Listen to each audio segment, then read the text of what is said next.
Have you ever heard of an Irish king so cruel that even death itself could not hold him? Legends tell of a tyrant who, after being slain and buried, rose from the grave demanding bowls of fresh blood from his people to survive, and whispers claim the Vatican has spent centuries trying to bury the truth about his bloodline. In this video, Tales Mythology takes you deep into the secret archives and hidden chronicles the Vatican doesn't want you to read, the chilling rituals that finally chained the vampire king to the earth, and how this legend may have inspired the creation of Dracula himself. Don't forget to subscribe to Tales Mythology and hit the bell icon so you never miss another dark legend waiting to be uncovered. What if the darkest seed of vampirism didn't grow in the Carpathians, but in an ancient bog of Ireland long before capes, castles, or even the name Dracula was ever whispered? A reign so cruel that death itself recoiled. A tyrant who clawed his way out of the grave again and again demanding what he believed he'd earned, blood, not as payment, but as tribute. Tonight, we open an ancient tomb. Tonight, we ask, why has the Vatican hidden the true bloodline of the vampire king?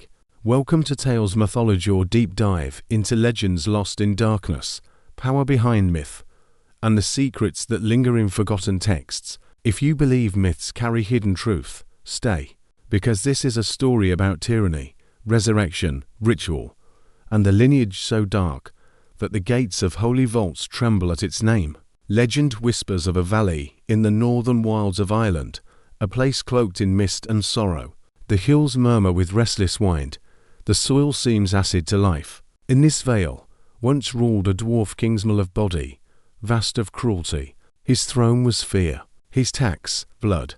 They say by his mere presence, hearts cooled, milk curdled, and mothers clung to their children with silent terror. The land itself recoiled, the crops wilted, animals shunned the fields. When the people could no longer live in his shadow, they begged a neighboring warrior, known for his honor and strength, to deliver them. The warrior marched into the valley, fought a terrible duel of steel and spirit, and struck the tyrant down. Upright he was buried a throne of earth for a king. But that was not enough, for he rose again, not as a corpse, not as a ghost, but as vengeance incarnate, effil and bone, hunger and malice newly reborn. This was no haunting, it was tyranny renewed. Why do no historical chronicles record his reign? How did his story vanish? And why, hundreds of years later, would secret ecclesiastical archives still seal his memory, as though his bloodline must never be revealed? Some believe the Church, particularly Rome, intervened early, suppressing texts, erasing genealogies, casting his name into the abyss. Others propose a darker possibility, that the vampire king's descendants infiltrated holy lines, and thus the Vatican actively hides their lineage, concealing a bloodline that bridges mortal and undying. Tonight, we trace that suppressed path across bog and crypt, myth and manuscript.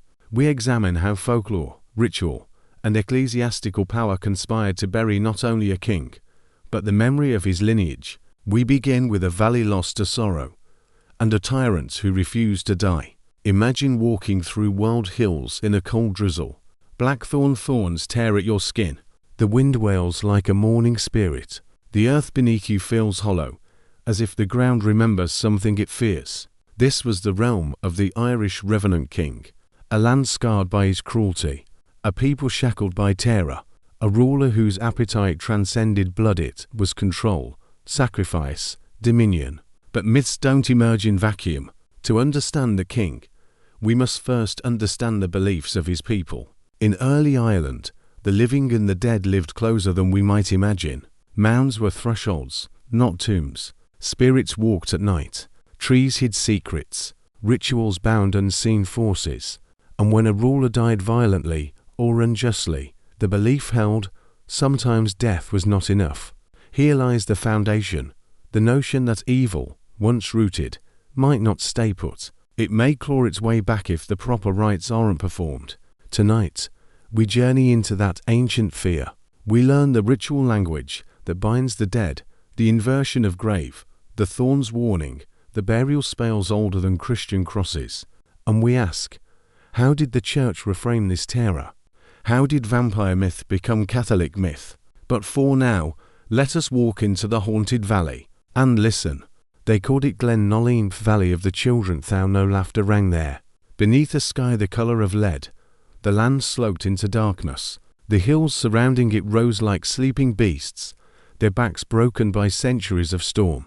Even in summer, when other valleys blazed green, Glen Nolleen stayed sullen, the earth reluctant, the air heavy with cold mist that clung to the skin like breath from a grave. Farmers whispered that crops refused to grow too near the old cairn at the valley's heart. Animals wandered wide circles rather than cross its shadow.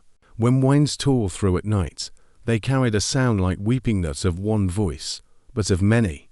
Before the legends of vampires with velvet cloaks and castles on foreign hills, before Dracula's name echoed through Europe, there was this, a king whose cruelty grew so deep it seemed to curdle nature itself. He was no towering figure, no warrior of great stature. In the chronicles of the dead, he is often described as small dwarfish, even but mighty in cunning and appetite, a predator in human skin. He ruled not from strength of arms alone, but from a malice that made every breath of his people feel borrowed. Mothers clutched children tighter when his name was spoken. Men lowered voices when telling tales near the fire. The mere thought of him turned milk sour in its pail. Also the peasants claimed. What he demanded was not just labour, or gold, or obedience. He demanded life itself, first in toil, later in blood. We have to understand this.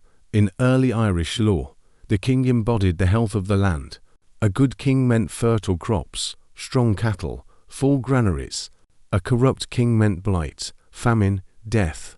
And this king Thisnamhaid, this enemy seemed to rot the soil with his very presence. Old poems describe seasons of failed harvests during his reign, wolves growing bold, circling closer to villages, rivers flooding at the wrong time, as if the earth rebelled against its own ruler. Some modern historians dismiss such tales as metaphor presents explaining famine through superstition, but archaeologists have unearthed graves from the same era, bodies pinned with heavy stones or buried face down, the unmistakable signature of communities who feared their dead might rise again. This was no ordinary king.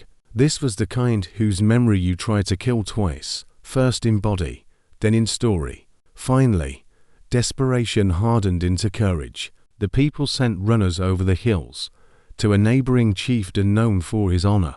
The chronicles say he came with 30 men, armed with spears and faith, marching into a valley where even birds grew silent. The battle between the two was brief but terrible. The king laughed when the warrior challenged him, as though death itself were a joke only he understood. But steel met flesh, and the tyrant fell. They buried him upright, as befitted a king. A stone was rolled across his cairn. Prayers were whispered for some, older invocations for others. The people returned home believing the earth would hold him. Believing wrong. It began with the dogs howling. Then came the wind, tearing through the valley as though driven by something behind it. By dawn, they saw him walking against skin pale, eyes burning, his voice hoarse, but his laughter unchanged. He summoned the people, trembling before him, and made his new demand. A bowl of their blood, not gold, not grain blood itself, drawn fresh from the living. This was no longer taxation. This was tribute to something beyond the grave. The warrior returned, struck him down again, buried him deeper. Yet each time, the king clawed his way back, as though the soil itself could not stomach him. It became clear to all. This was not a man anymore. This was a curse given flesh. Here enters a curious detail.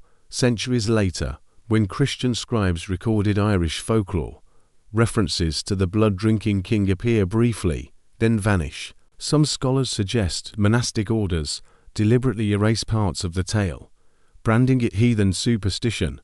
Others whisper of sealed letters sent to Rome, warnings about resurrected kings, demanding blood tribute letters filed away in archives that Vatican scholars will not open to this day. Did the church fear the story for its pagan elements, or because it hinted at a lineage the church itself intersected with noble families who later pledged loyalty to Rome, carrying in their veins the taint of that ancient king? Whatever the reason, The legend fades from public record, just as the Vatican consolidates control over Ireland's faith, as though someone wanted the valley and its king forgotten. The most chilling part, in medieval Europe, vampires, as we picture theme aristocrats feeding on peasants, returning from the Gravado, not yet exist as literary figures. Those come centuries later. But here, in this Irish valley, we see the template already forming. A parasitic ruler draining life from his subjects, rituals needed to bind, not kill, the monster. A link between blood, land, and power, and a church uneasy about what it all means. The valley was not just birthing a legend, it was birthing a genre. They said the first night back felt like a bad harvest, long, thin, and unforgiving. It started with dogs, those honest creatures who know the weather of souls. They howled toward the cairn at the valley's center until their voices tore. By sunrise he was on the ridgemal frame, enormous shadow, a king who had learned a new grammar of power in the grave, flesh that resisted light, lips that formed a single, impossible tax, blood, not something extracted in ledgers, but poured warm into a bowl, the way milk once flowed before his rain curdled it. A hush fell over the people. Terror rearranges time. Minutes stretch like cold taffy. Someone fainted. Someone prayed. The elder Swoes still remembered mounds as thresholds, who hedged their gardens with hawthorn underst before anyone. A man can be killed. A habit cannot.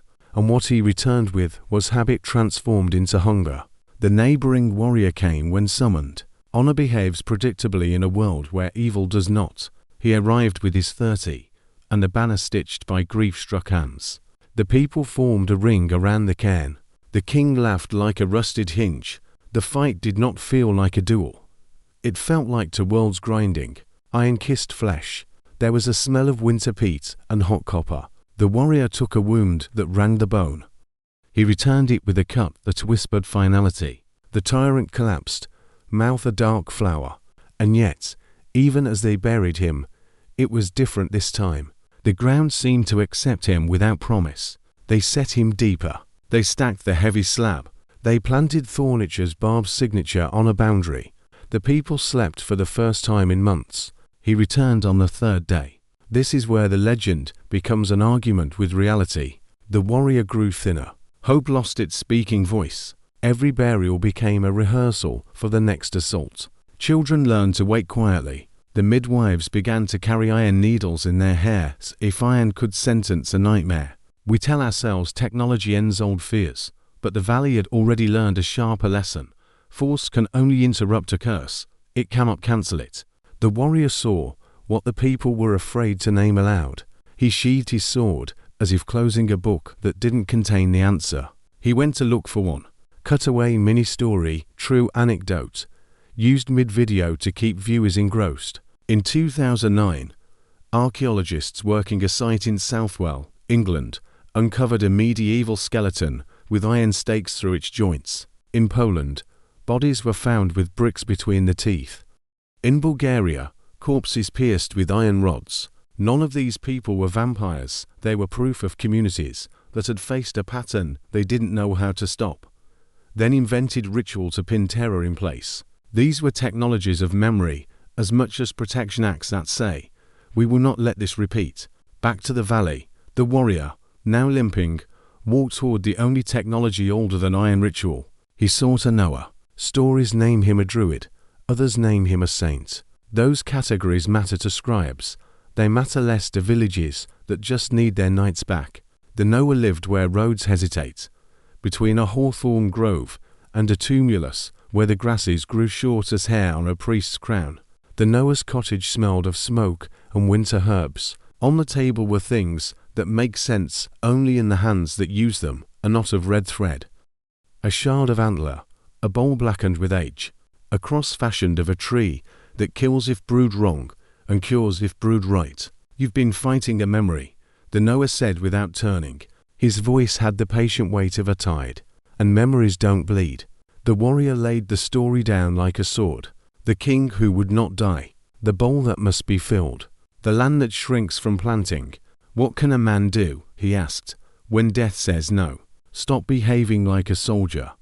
the knower said gently. Behave like a gardener. The warrior frowned. Soldiers cut, gardeners bind. You need the tree that remembers you. Its roots curl around burial grounds. Its sap is both medicine and poison. You will carve a blade from it, no iron. Then you will invert him near its head to the deep. Feet toward the sky he rejected. You will cap him with stone, and you will plant thorn. So the land itself polices the boundary. You are not killing him. You are teaching the earth to digest him. And if he rises again, then we did not respect some part of the ritual. Tyranny has loopholes. Rites close them. There's a dignity to a village that has decided to live. The carpenter measured and remeasured the ewes' heartwood, muttering prayers in a grammar older than conquest. The midwives plucked thorn cuttings, each prick a small contract. The warrior bled into a bowl, not as tribute, but as witness a promise to the living that blood would not flow to the dead again. When at last the king announced himself, crows spiraling, dogs clattering their chains, they were ready. The warrior lifted the yew blade. It felt lighter than iron and heavier than time. The tyrant smiled. Entitlement is a muscle memory. The people didn't tremble this time. Fear had learned pasture. The blow landed where iron had failed. It sounded like wood cracking in frost. The king screamed a sound that made grass curl. Men who had never wept wept. Children who had never prayed found words. They inverted him. They returned him to the earth like a problem set upside down. They pushed the dolmen over his grave with the strength you find when you are done being prey. They planted thorn. They sang it a hymn, not a chant, but a harvest song, the kind that teaches hands to move together. Dawn broke. Nothing climbed out of the ground to claim it. The silence that followed was not empty. It was earned. Rituals don't erase, they organize. The valley became quiet but not innocent. Livestock edged wide around the stone, like ships skirting a reef. Children were told not to pick hawthorn blossoms there. The tree was on duty. Farmers claimed seeds refused to take in that soil. Maybe that's superstition. Maybe Earth, like people, has places it won't revisit. This is the part of the story we usually skip because it isn't cinematic. Keeping watch. The old built benches facing the grave. The young learned the song for setting stones. When storms rolled in, someone always checked the thorn. We want monsters for the thrill. Communities want them contained. Evil is clever. It reincarnates as policy, as fashion, as necessity. When we cannot stab it, we must out-administer it. The valley had invented an administration of memory, and for a while it held. If the valley story ended with the dolmen, we'd have a tidy legend. But tidy legends don't travel. Messy ones do. They leak into other valleys, into songs, into court records nobody reads, until a famine forces someone to catalogue old parchments for kindling. Bits escaped. A monk's note here, an herbal recipe with an unexpectedly aggressive prayer there, a land deed that refuses to name its cairn, and most telling apps. You can learn as much from erasures as from ink. Somewhere between local myth and imperial church lay a tension older than theology. Who owns the story? The villagers who paid for it in blood are the scribes who could shelve it forever. Institutions survive by organizing chaos into doctrine. Stories that blur boundaries between dead and living, king and parasite pose reputational risk. One response is absorption. Reinterpret the revenant as a demon. Fold the ritual into exorcism. Swap you for a sanctioned relic. Another response is redaction. We can't cite a papal bull that reads, "On the management of blood-taxing revenants." We can notice patterns, references to inverted burials thinning out in certain monastic annals, homilies that condemn pagan trees of poison, just as villagers elsewhere credit you with binding restless dead. Local genealogies simplified precisely where an unpleasant overlord's line would run. What if the vampire king had descendants among minor nobility who later aligned with church authority? What if the story, told plainly, created an embarrassing ancestrine too easy for rivals to weaponize? The simplest fix: do not allow that ancestry to be legible.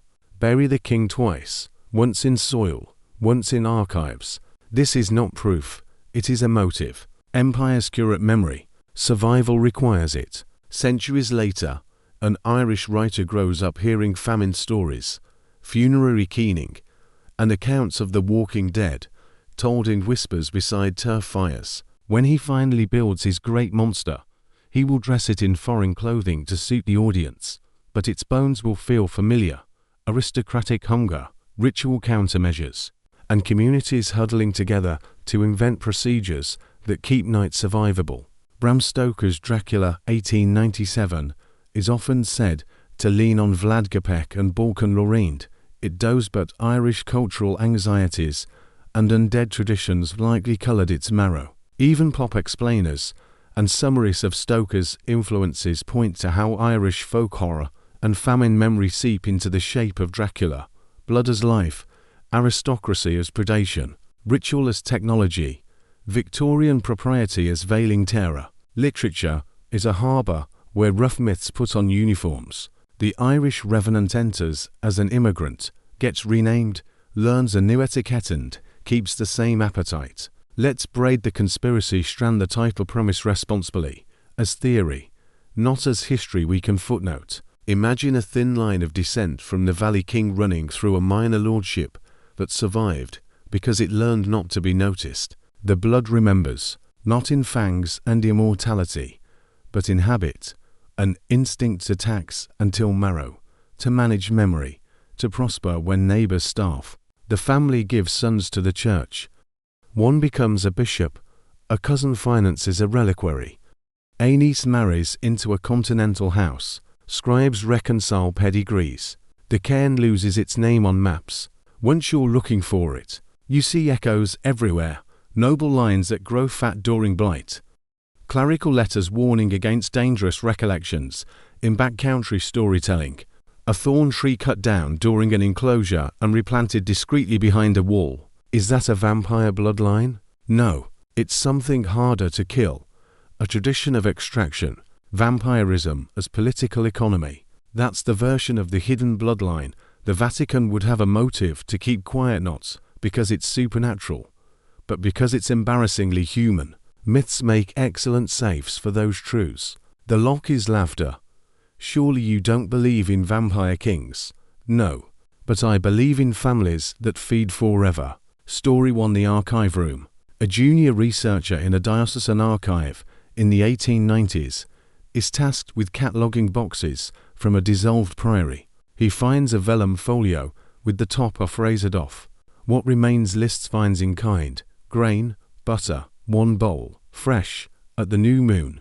He smirks at the superstition until he reads the marginal note. Do not speak of the cairn to the bishop.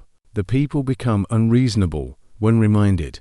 He replaces the folio. He files the box. He sleeps badly for a week. Story to the field. A tenant farmer in the 1840s clears stones for potatoes in a corner of a field. The landlord swears would do better under oats. He hits a slab that rings like a bell. The locals won't help him move it. The landlord brings in men from away. They shift the stone. By autumn, the farmer's youngest is sickly. His cow refuses that pasture, and he dreams of a small man at the bed end counting the boy's breaths. He replants a hawthorn cutting where the men left a scar of clay. The dreams stop. The boy does not die. None of that proves anything. It proves how myth functions as a community's long-term insurance policy against repeating nightmares. Because viewers don't just want lore, they want usefulness. What do we learn? Brute force interrupts cycles, rituals rewire them. Institutions curate memory to prevent reputational harm. They are not villains for doing so.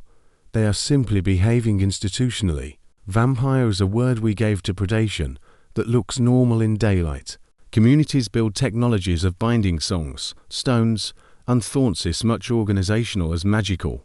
And 5 stories are the only thing that consistently survives monsters. That's why efforts to suppress them always fail in the long tail. Beat. Close on the cairn. If the Vatican hid anything, perhaps it wasn't a supernatural genealogy. Perhaps it was the embarrassingly traceable habit of taking, distilled into one king's legend, so the rest of us would finally recognize it when it wore a better suit. They carved the blade from you, that paradox of a tree deadly and medicinal, its roots feeding on centuries of burials. Where steel failed, ritual would not.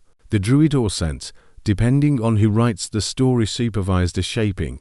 His hands trembled neither at prayer or at poison. The people gathered, offering bread, milk, or a lock of hair gifts to the ritual, not the king.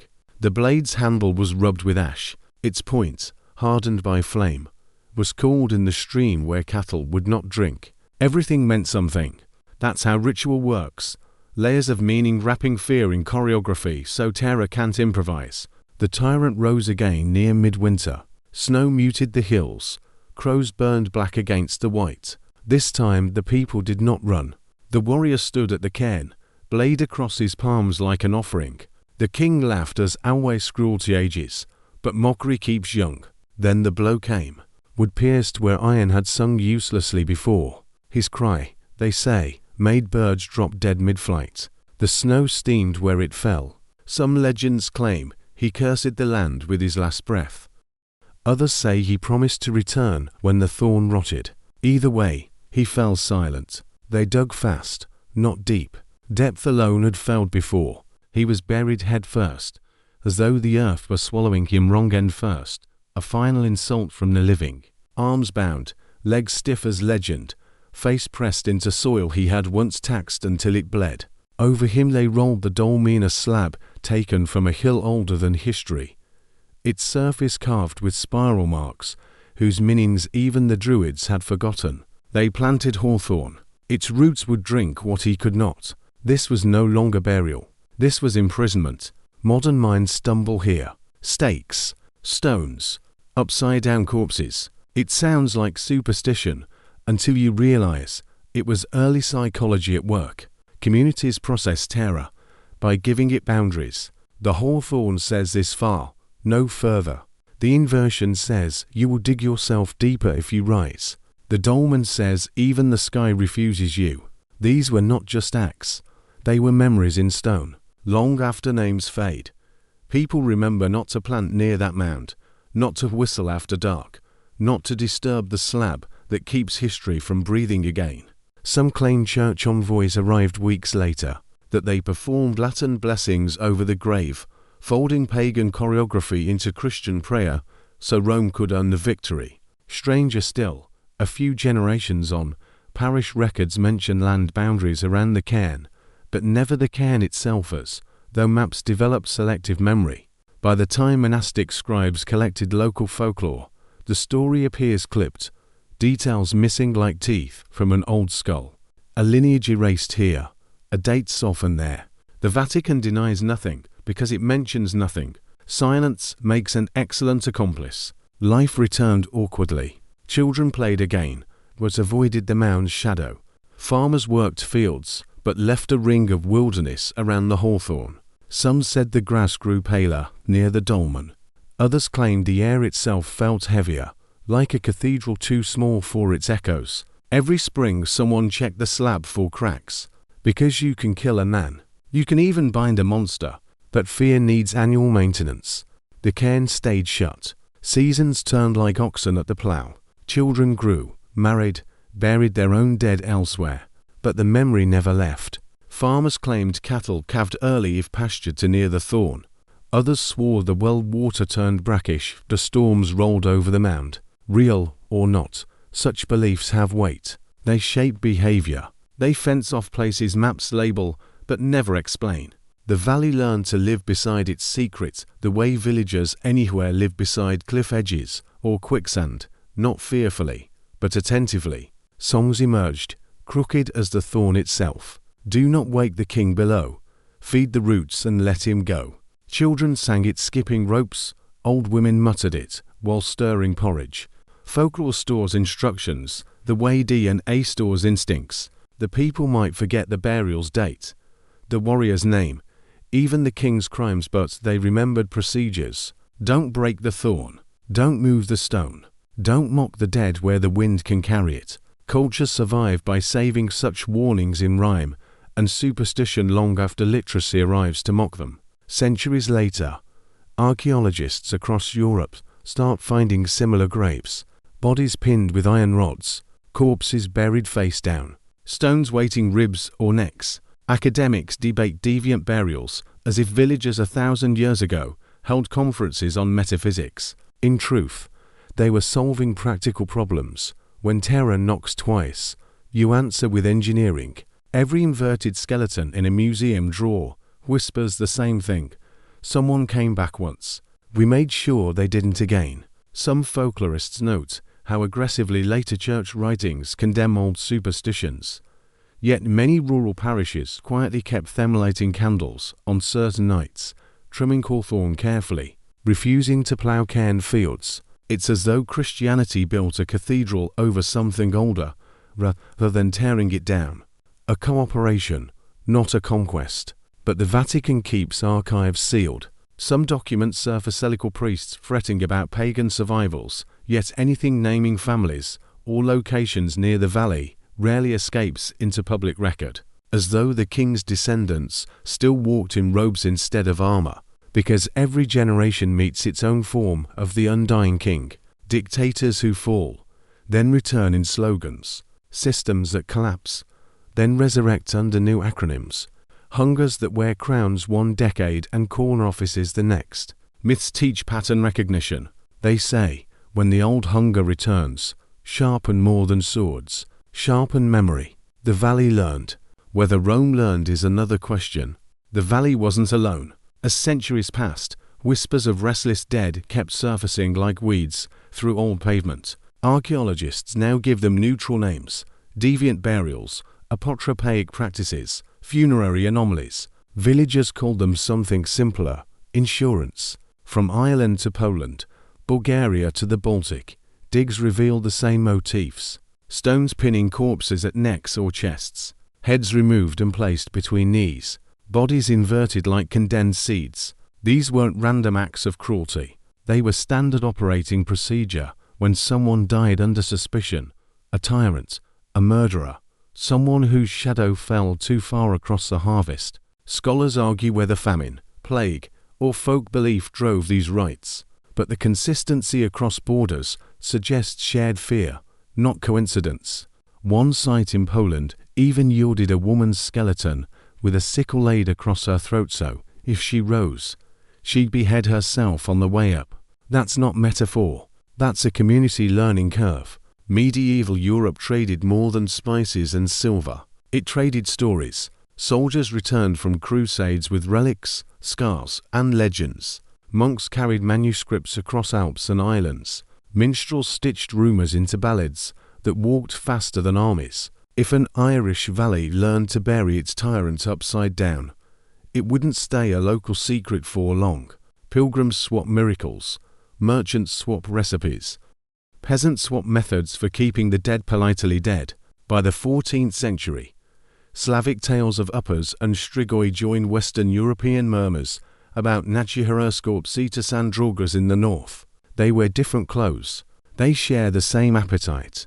Consider the symbols: thorn trees in Ireland, wild roses in Romania, garlic in the Balkans, iron nails in German cemeteries. Different landscapes, same logic. Certain plants and metals mark boundaries the dead shouldn't cross. When historians catalogue burial practices, they sound clinical, but behind every pinning stone was a grandmother who slept easier because someone planted hawthorn where law and swords had failed. Christianity faced a choice: condemn or absorb. In some regions, priests led rituals themselves, blessing stakes before they pierced flesh that had once taken sacraments. In others, bishops thundered against pagan remnants, even as parishioners quietly hedged baits with holy water and hawthorn side by side. That ambiguity leaves gaps in records, and gaps breed theories. Did the Vatican suppress revenant law because it conflicted with doctrine on resurrection, or because some families involved in the stories later donated chapels, libraries, entire villages to the church? It's easier to canonize saints than to footnote embarrassing ancestors. Fear mutates but survives. Today, nobody buries Aunt Margaret with a brick in her mouth. But when headlines scream about viruses escaping labs or regimes reviving old terrors, the reflex feels familiar. Bury it deep. Pile on the stone. Pray it stays down this time. We inherit the psychology even when we abandon the rituals. What do we do with stories like this? On the surface, they're about monsters. But listen closer and you hear something older. The hunger of power itself. The Irish tyrant drank blood because it dramatized what rulers already did symbolically. Drain the people to fatten themselves. Medieval kings demanded grain and livestock. Later landlords demanded rent during famine. Modern systems demand labor, time, entire lives for wealth concentrated elsewhere. The bowl of blood becomes tax ledgers, absentee landlords, corporate charts, different centuries, same thirst. When communities buried the tyrant under stone and thorn, they weren't just killing a man, they were killing the idea that power can consume forever. If church archives keep certain folios sealed, perhaps it's because they reveal not fangs and immortality, but something harder to excuse. Bishops blessing noble families whose ancestors wore the crown of that valley tyrant. Monastic lands inherited from lineages once accused of feeding on peasants literally or figuratively. Rituals the church adopted while pretending they'd invented them. Suppressing supernatural law is easy. You just call it heresy. Suppressing economic memory that takes centuries of silence. Peasants couldn't write chronicles, but they could sing ballads, tell fireside tales, teach children never to break the thorn tree over the cairn. Myth became the hard drive of the powerless, storing warnings where parchment might betray them.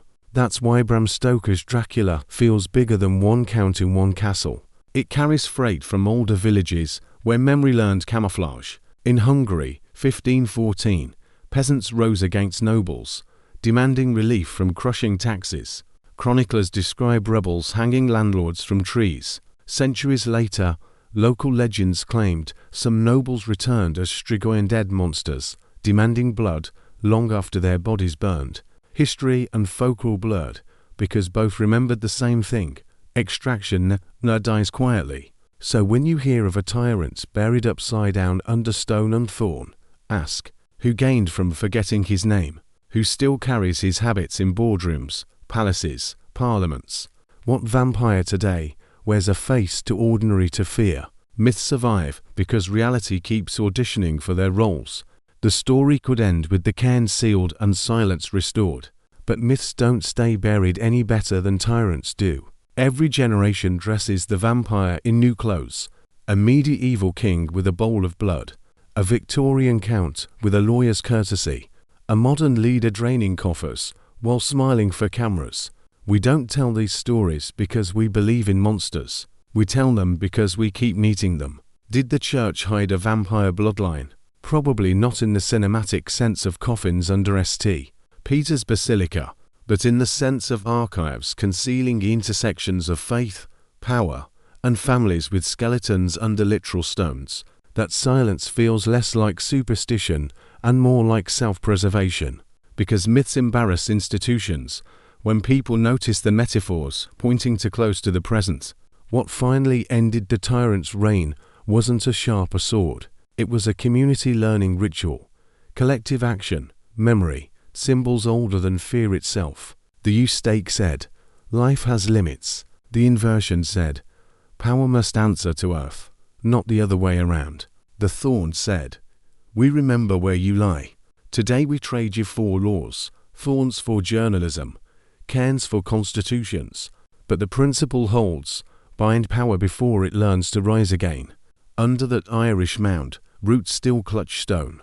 Wine still fingers thorn branches. Farmers still avoid ploughing too near, not because they fear a king's return, but because the story reminds the monde use of something older than both tyrant and church. Evil does not stay dead unless the living remember where it's buried. The cairn keeps its silence. The legend does not,